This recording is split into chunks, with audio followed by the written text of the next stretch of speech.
જુનાગઢ જિલ્લામાં સ્થાનિક સ્વરાજ્યની ચૂંટણી બાદ રાજકીય ગરમાવો વધ્યો છે.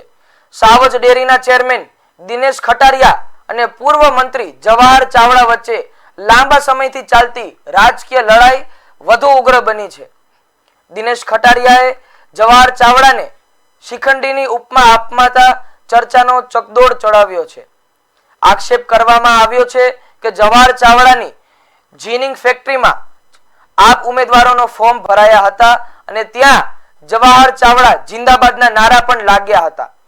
આ મુદ્દે સોશિયલ મીડિયામાં એક વિડીયો વાયરલ થયો હતો, જેના પ્રતિભાવમાં દિનેશ ખટારિયાએ માણાવદર વિધાનસભા ચૂંટણીમાં પણ જવાહર ચાવડાનો હાથ હોવાનો સીધો આક્ષેપ કર્યો હતો.